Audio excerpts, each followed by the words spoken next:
Assalamualaikum warahmatullahi wabarakatuh. Terima kasih banyak atas kehadiran teman-teman semua. Pada kesempatan ini saya akan mencoba memaparkan tentang rencana umum pengadaan. Dasar hukum dari rencana umum pengadaan yaitu ada dua. Yang pertama Peraturan Presiden Nomor 16 Tahun 2018 tentang pengadaan barang jasa pemerintah beserta perubahannya. Dan kedua, Peraturan KKPP Nomor 11 Tahun 2021 tentang pedoman perencanaan pengadaan barang jasa pemerintah. Latar belakang diadakannya rencana umum pengadaan yaitu berdasarkan Peraturan Presiden Nomor 16 Tahun 2018 tentang pengadaan barang dan jasa pemerintah beserta perubahannya, di mana pada bab keempat bagian kelima dalam pasal 22 serta dalam Undang-Undang Keterbukaan Informasi Publik Nomor 16 Tahun 2008 pasal 3 antara lain menjamin hak warga negara mengetahui rencana program kebijakan publik dan proses pengambilan keputusan publik dan alasannya. Oleh karena itu, pengendalian tahap ini dilakukan kementerian atau lembaga negara atau kepala daerah atau institusi, lembaga kebijakan pengadaan barang jasa pemerintah, masyarakat dan PPK untuk saling menguji atau check and balance. Menurut Perpres 16 tahun 2018 pasal 1 angka 18, rencana umum pengadaan barang jasa yang selanjutnya disingkat RUP adalah daftar rencana pengadaan barang jasa yang akan dilaksanakan oleh kementerian lembaga perangkat daerah. Rencana umum pengadaan ditetapkan dan diumumkan oleh pengguna anggaran atau PA masing-masing kementerian lembaga perangkat daerah, di mana rencana umum pengadaan tersebut sedikitnya berisikan antara lain nama dan alamat pengguna anggaran, paket pekerjaan yang akan dilaksanakan, lokasi pekerjaan, jumlah paket penyedia dan paket swatola, dan perkiraan besaran biaya. Dapat kita lihat tahapan pengadaan barang jasa. Yang pertama ada tahapan perencanaan, kemudian tahapan pemilihan, dan tahapan pelaksanaan.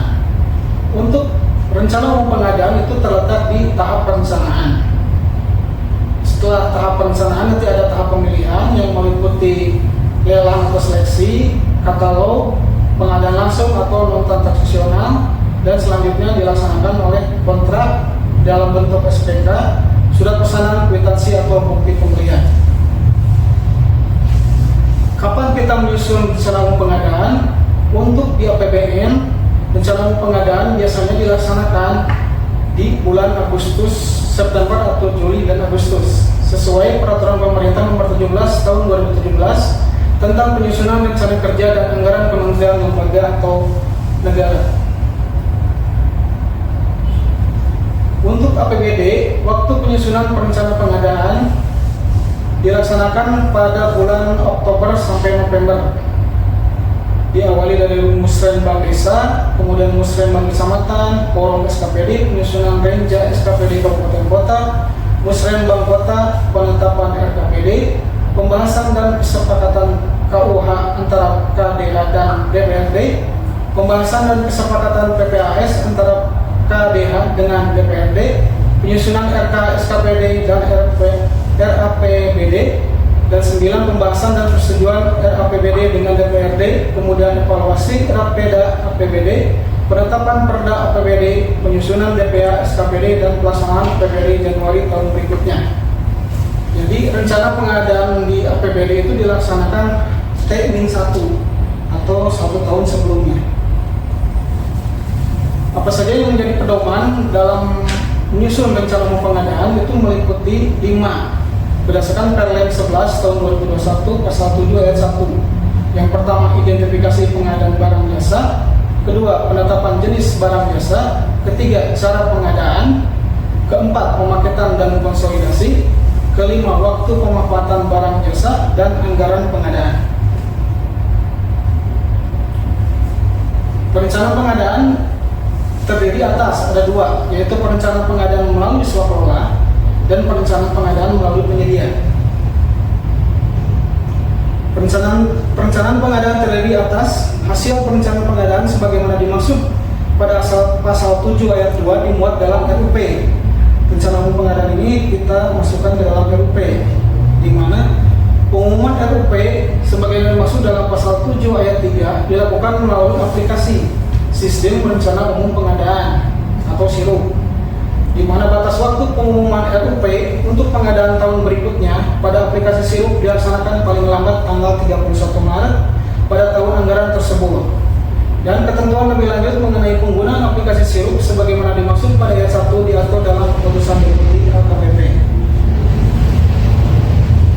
Rencana umum pengadaan memuat informasi pengadaan barang jasa yang meliputi nama dan alamat PH-KPH, nama paket pengadaan yang akan dilaksanakan, cara pengadaannya bagaimana, uraian singkat paket pengadaan, volume paket pengadaan, nilai paket pengadaan, lokasi paket pengadaan, sumber dana, dan perkiraan waktu pemanfaatan barang jasa.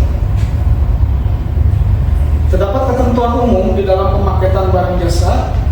Yang pertama itu harus memaksimalkan penggunaan produksi dalam negeri, kemudian menetapkan sebanyak-banyaknya paket yang bisa dilaksanakan untuk usaha mikro dan usaha kecil serta koperasi dengan tetap memperhatikan prinsip efisiensi, persaingan sehat, kesatuan sistem, dan kualitas kemampuan teknis.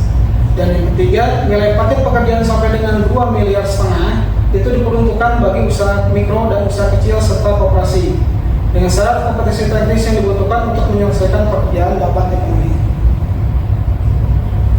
Terdapat larangan dalam melakukan PH-KPH yang melakukan pemaketan. Yang pertama, menyatukan atau memusatkan beberapa kegiatan yang tersebar di beberapa daerah atau lokasi yang menurut sifat pekerjaan dan tingkat efisiensinya seharusnya dilakukan di daerah atau lokasi masing-masing.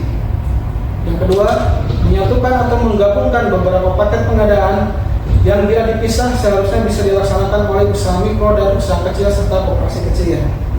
Yang ketiga, memecah pengadaan barang jasa menjadi beberapa paket untuk menghindari lelang. Dan keempat, menentukan kriteria persyaratan atau prosedur pengadaan yang diskriminatif dan atau dengan pertimbangan yang tidak objektif. Dalam melakukan rencana pengadaan ada yang disebut dengan pengguna anggaran. Pengguna anggaran yang sangat disingkat PA adalah pejabat pemegang kewenangan penggunaan anggaran kementerian, lembaga, negara, perangkat daerah,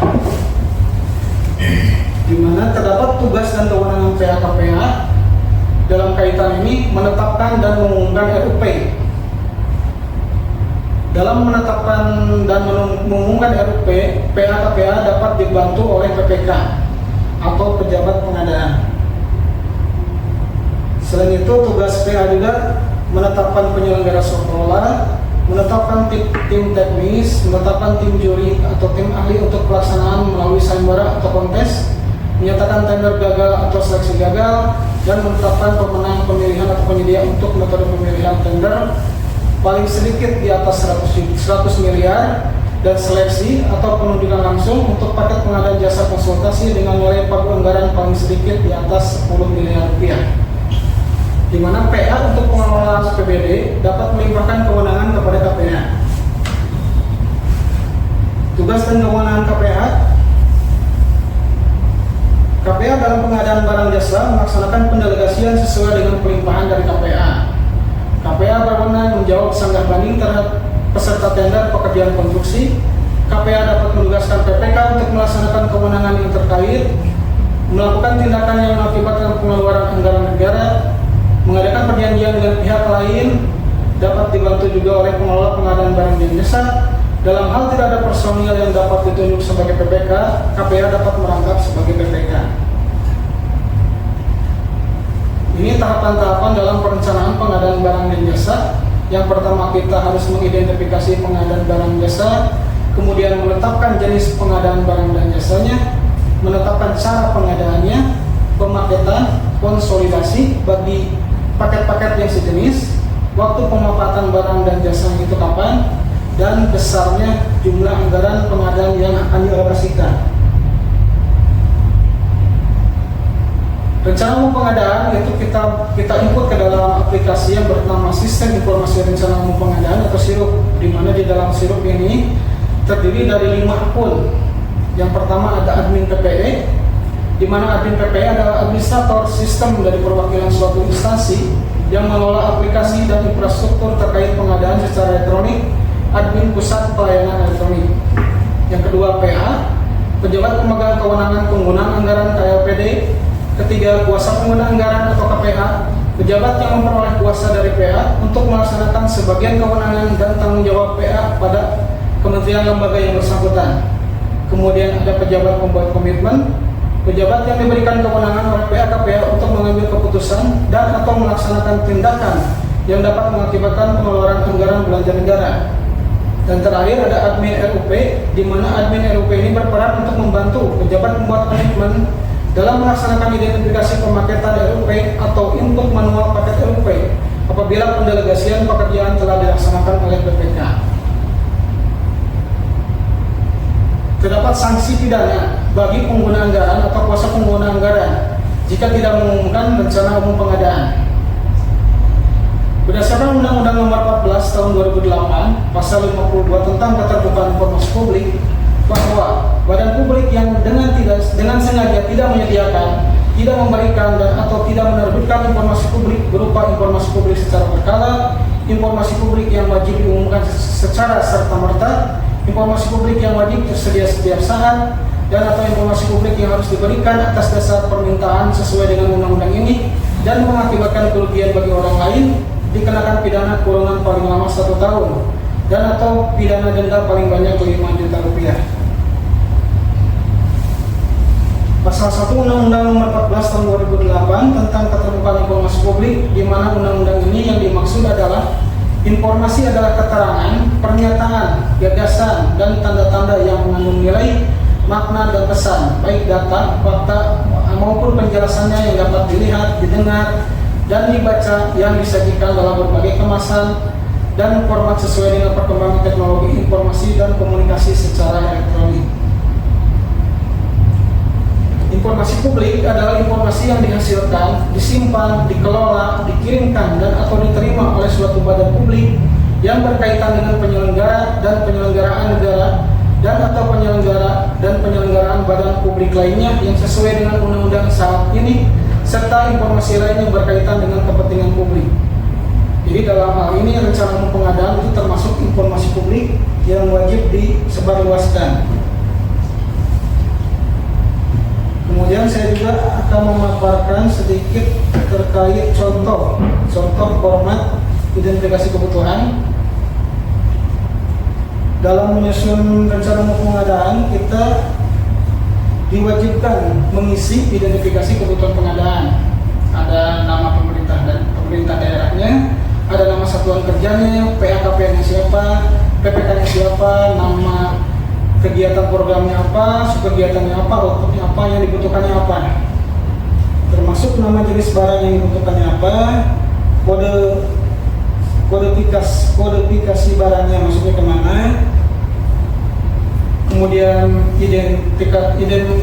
indikator kinerja atau spesifikasi kinerja barang yang dibutuhkan seperti apa, fungsi kegunaannya apa, ukurannya berapa, spesifikasi barangnya apa, sampai dengan apakah barang ini terdapat di katalog atau tidak, itu kita harus identifikasi, sampai dengan biaya,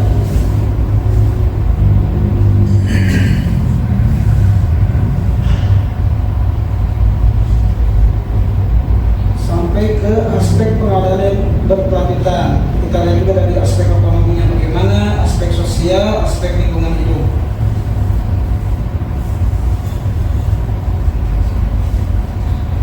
Adapun untuk SOP atau pedoman dalam menyusun RUP itu, yang pertama identifikasi kebutuhan, kemudian perlu identifikasi lebih detail. Kalau iya, tadi masuk ke formulir identifikasi kebutuhan.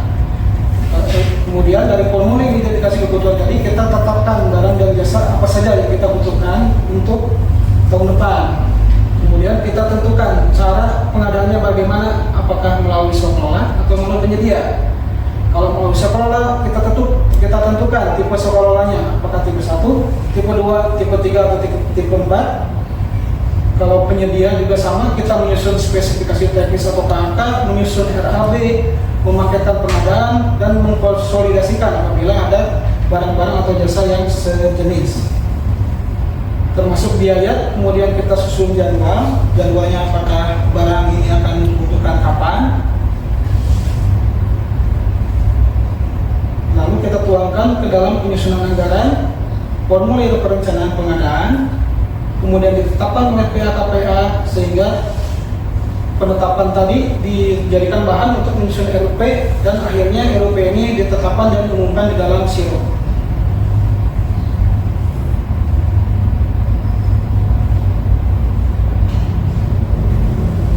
Demikian pemaparan materi yang dapat saya sampaikan. Apakah teman-teman ada yang ingin bertanya? Silakan. Maaf Pak, ada yang ingin saya tanyakan. Ya Pak. Itu tujuan pengumuman RUP itu apa? Ada dua pertanyaan nih, sekaligus aja ya. Ya, boleh. Terus siapa yang menyusun dan yang mengumumkan RUP? Terima kasih banyak Pak atas pertanyaannya. Tujuan dari pengumuman RUP adalah untuk memberikan informasi kepada publik mengenai rencana pengadaan barang jasa pemerintah sehingga tercipta transparansi dan akuntabilitas dalam proses pengadaan. Selain itu, pengumuman RUP juga memudahkan para penyedia barang jasa untuk mengetahui kegiatan-kegiatan yang akan ditenderkan atau diseleksikan. Kemudian siapa yang menyusun dan mengumumkan RUP? RUP disusun oleh pengguna negara atau kuasa pengguna anggaran pada masing-masing kementerian, lembaga peringkat daerah. Pengumuman RUP dilakukan secara luas, biasanya melalui website instansi terkait atau aplikasi sistem rencana umum pengadaan atau SIRO. Begitu Pak. Satu Pak, nyambung pertanyaan Pak memberi barusan, bahwasanya mengumumkan RUP itu adalah PA atau KPA. Manakala kedua pihak atau salah satunya itu lupa mengumumkan RUP, adakah sanksi untuk PA dan KPA? Terus pasalnya terjadi perubahan dalam RUP, bagaimana mekanismenya itu Pak? Ya, terima kasih Pak. Ya, terima kasih banyak Pak atas pertanyaannya. Sesuai yang tadi Pak ya, untuk sanksi tentu ada Pak. Ada berdasarkan Undang-Undang Nomor 14 Tahun 2008 Pasal 52 tentang keterbukaan informasi publik. Nah, sanksinya ini sudah jelas Pak. Kemudian kalau ada 5 juta Pak ya sanksinya? Iya betul Pak, 5 juta. Paling banyak 5 juta. Paling banyak. Ya. Dan ini tidak boleh disengaja Pak. Oh. Iya. Saya tidak lupa gitu Ya, betul. Misalkan yang lupa Pak. Iya. Kalau misalkan ada yang harus direvisi. Ya, di RUP-nya lupa, Ya. misalkan ada pergeseran atau bagaimana gitu. Betul. Karena ini masih disebut rencana apa ya? Ya. Rencana umum pengadaan. Jadi tentu saja itu boleh. Boleh juga. Boleh direvisi, boleh dibatalkan, boleh diubah, boleh diumumkan kembali. Iya betul Pak. Jadi langsung di aplikasi STS itu diubah Betul, di aplikasi SIRUP Pak. di sirupnya. Iya, di sirupnya langsung diubah. Itu bisa oleh PA atau oleh PPK. PA Atau PPK. Kalau PPK itu dia PA boleh Pak? PHKPA boleh. Oh, boleh. Kalau PHKPA itu bersifat dari atas. Ya. Berarti dia langsung membatalkan atau merevisi atau mengumumkan kembali. Kalau PPK dia harus mengajukan dulu Pak. Pembatalan itu ke PHKPA. Kalau sudah disetujui baru bisa Pak. Jadi kalau PA mah tidak bisa mengajukan ke siapapun ya? Tidak usah. Tidak usah gitu Pak? Tidak usah, langsung saja Pak. Betul. Kalau PPK baru ke KPA dan PA. Betul, betul Pak. Ya. Ya, terima kasih Pak. Ya, sama-sama Pak. Ya, terima kasih banyak atas perhatian Bapak-bapak sekalian. Ya. Saya aturkan terima kasih. Wabillahi taufiq wal hidayah. Assalamualaikum warahmatullahi wabarakatuh. Waalaikumsalam warahmatullahi wabarakatuh. Assalamualaikum. Waalaikumsalam. Oh, Pak Edi, silakan Pak Edi. Dari mana Pak? Ya. Silakan. Ada apa Pak? Ini saya mau melaporkan Pak terkait laporan hasil pemilihan seleksi paket pekerjaan pembuatan dokumen detail engineering design pertanahan rakyat di Kabupaten Tasikmalaya Pak. Itu begini Pak, saya mulai paparkan saja Pak. Kami melaksanakan seleksi paket ini berdasarkan surat perintah Pak, surat perintah dari Kepala Biro agar kami melaksanakan seleksi untuk paket pekerjaan ini dari Dinas Energi dan Sumber Daya Mineral Provinsi Jawa Barat. Untuk proses seleksi ini dasar hukumnya yaitu Peraturan Presiden Nomor 16 Tahun 2018 beserta perubahannya dan Peraturan RKPP Nomor 12 Tahun 2021 tentang pedoman pelaksanaan pengadaan barang jasa melalui penyedia. Setelah kami menerima surat perintah hari ini kemudian kami mengundang PPK atau pejabat pembuat komitmen untuk dilakukan review Pak atau kaji ulang. Setelah proses kaji ulang selesai, kami objek pemilihan menyusun dokumen kualifikasi yang memuat persyaratan kualifikasi yang diperlukan untuk pekerjaan ini Pak. Dokumen kualifikasi telah kami buat pada tanggal 6 September 2024 Pak. Kemudian dari hasil kualifikasi terdapat ada 15 peserta Pak, 15 perusahaan yang mengikuti seleksi ini. Dari 15 perusahaan itu kami evaluasi, ternyata terdapat tiga perusahaan yang tidak memenuhi kualifikasi Pak, tidak memenuhi persyaratan. Ada yang tidak mempunyai SPU, ada yang tidak mempunyai KBR-nya Pak. Nah, dari 15 itu ada 3 perusahaan Pak yang tidak memenuhi syarat kualifikasi, sehingga hanya 12 peserta yang kami undang untuk membuktikan kualifikasi. Nah, dari 12 peserta itu kami memutuskan ada 7 peserta yang masuk ke dalam shortlist Pak. Ya. Di mana untuk penentuan shortlist ini berdasarkan peraturan yang berlaku didasarkan kepada nilai pengalaman tertinggi sejenis Pak. Ya, menghasilkan 7 peserta. Setelah kualifikasi selesai, tahapannya kemudian kami mengumumkan dokumen seleksi pada tanggal 20 September 2024 yang memuat persyaratan. Ada 3 persyaratan Pak yang diperlukan, yaitu yang pertama pengalaman perusahaan, yang kedua kebutuhan tenaga ahli, dan yang ketiga proposal teknis Pak. Iya. Dari shortlist dimaksud yang terdiri dari 7 perusahaan itu hanya 3 perusahaan Pak yang mengirimkan dokumen penawaran. Sehingga dari 3 perusahaan itu kami lakukan evaluasi untuk 3 poin tadi dan menghasilkan pemenang Pak.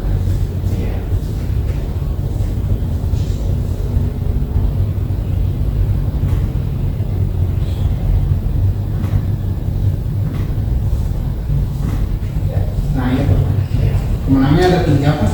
Ya. Ada pemenang 1, cadangan 1, dan cadangan 2. Ada ini ya, ada sanggahan nggak? Untuk paket ini tidak ada sanggahan Pak. Untuk paket ini tidak ada sanggahan Pak. Kalau untuk metode penawarannya yang menggunakan proses pada saat seleksi apa? Pada proses seleksi ini metode yang digunakan untuk evaluasi penawaran adalah metode evaluasi anggaran Pak. Terus saudara menunjukkan bahwa metodologi ini tepat digunakan kenapa? Oke. Kami merujuk kepada peraturan dan regulasi yang berlaku Pak, sesuai peraturan Presiden nomor 16 tahun 2018 tentang pengadaan barang jasa pemerintah, bahwa terdapat 4 metode evaluasi. Yang pertama kualitas biaya, yang kedua kualitas, yang ketiga pokok anggaran, dan keempat niat rendah. Dikarenakan sifat pekerjaan ini memerlukan desain Pak, maka lebih tepat menggunakan metode evaluasi pokok anggaran. Oh iya. Hasilnya sudah dilaporkan ke PPK? Sudah Pak, sudah kami laporkan hasilnya kepada PPK dan PPK sudah menerbitkan SPPBJ serta sudah melakukan kontrak. Oh siap. Ya sudah cukup ya. Terima kasih atas laporannya Pak Edi. Ya sama-sama Pak. Ya. Izin menyampaikan Pak laporan yang kedua Pak. Oh sekarang. Saya akan memaparkan kronologi sanggahan Pak dan usulan pengelolaannya pada paket pekerjaan pembangunan sarana prasarana SMK Negeri 2 Garut Kabupaten Garut Pak. Pada paket pekerjaan ini Pak ada terdapat sanggahan dari Sekretariat Bintang Muda Konstitusi. Saya bacakan Pak sanggahannya. Silakan. Berdasarkan dokumen pemilihan diberikan preferensi harga sebesar 25% yang diatur dalam Perpres nomor 12 tahun 2021 pasal 67. Yang ingin saya sampaikan, kenapa pokok pemilihan tidak melakukan evaluasi harga berdasarkan perhitungan THD-nya. Itu sanggahannya Pak. Nah, sesuai SOP-nya Pak, kita telah dulu materi sanggahannya apa, kemudian kita kaitkan dengan peraturan yang berlaku Pak. Nah, dalam sanggahan ini mereka menyebutkan peraturan Presiden nomor 12 tahun 2021 pasal 67 Pak. Kita cek dulu ke dalam peraturannya pasal 67. 67 pasal 67 ayat 1 dan 2 Pak. Pasal 67 ayat 1 dan 2 Pak. Nah, dalam sanggahan ini mereka menyebutkan peraturan Presiden nomor 12 tahun 2021 pasal 67 pasal 67 ayat 1 dan 2 Pak. Kita cek dulu ke dalam peraturannya pasal 67 pasal 67 ayat 1 dan 2 Pak.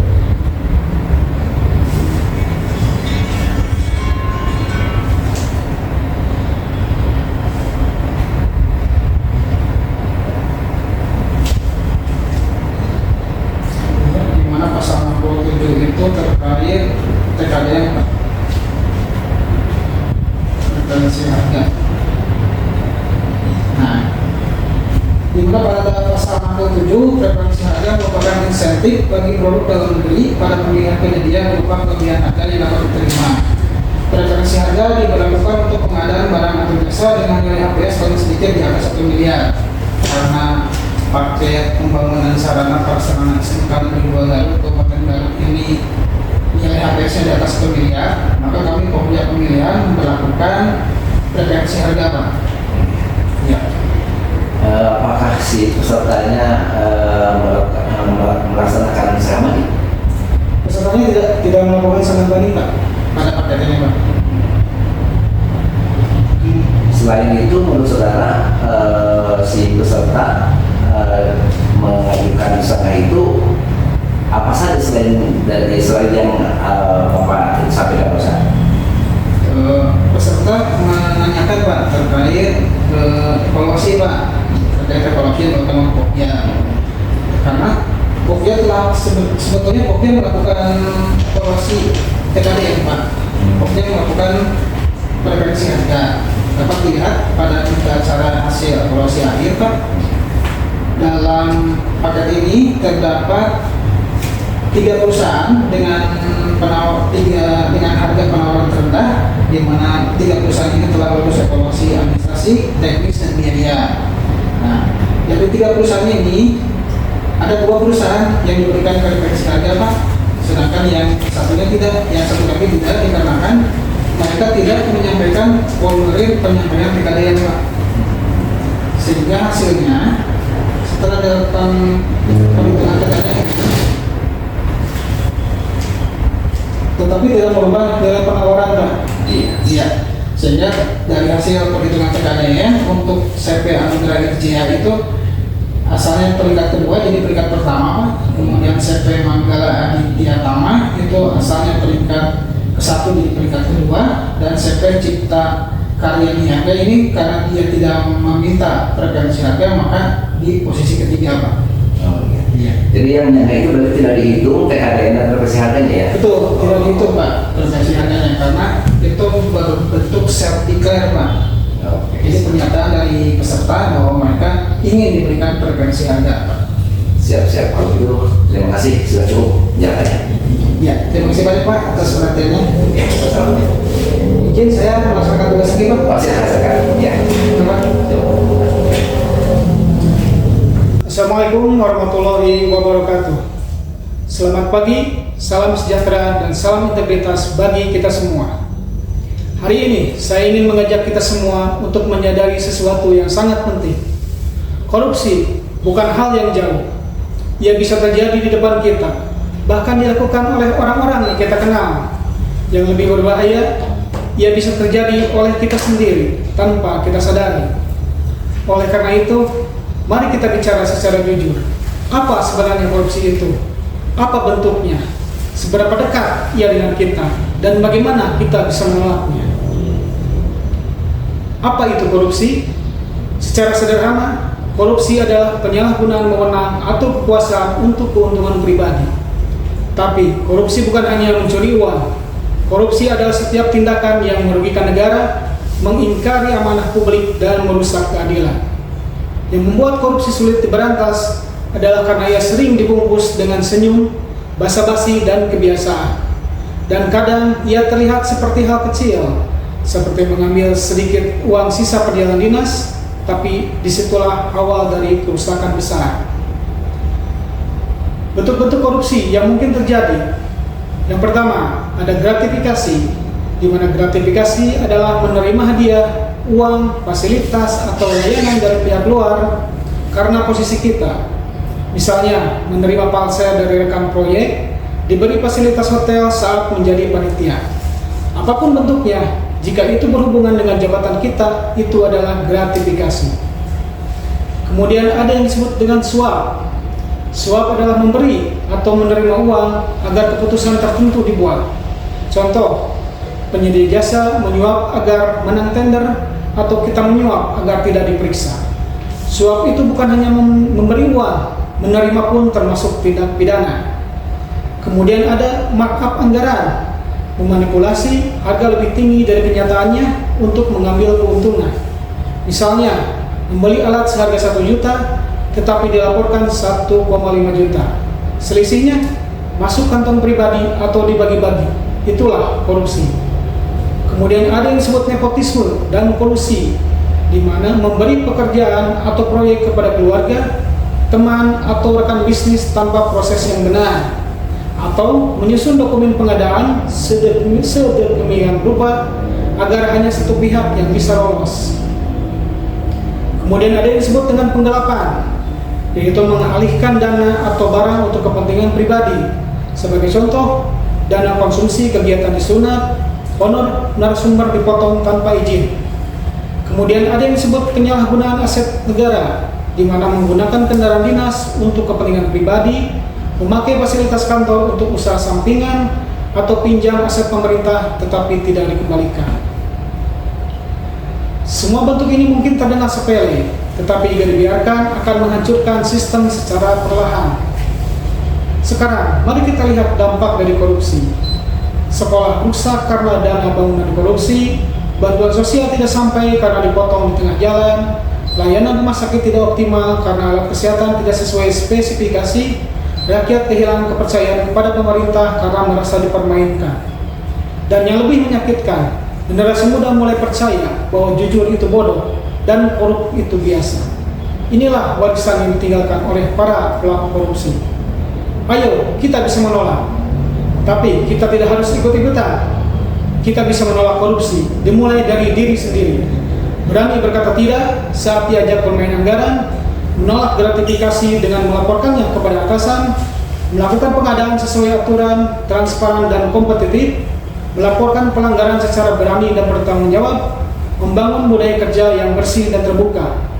Jangan menunggu orang lain, kita adalah perubahan itu sendiri. Saudara-saudara sekalian, korupsi itu dekat, tapi bisa kita tolak. Kita tidak ingin menjadi generasi yang mewariskan negara yang rusak. Mari kita wariskan budaya integritas, kejujuran, dan tanggung jawab. Karena Indonesia yang maju hanya bisa dibangun oleh orang-orang yang bersih. Wabillahi taufiq wa hidayah. Wassalamualaikum warahmatullahi wabarakatuh. Salam anti korupsi.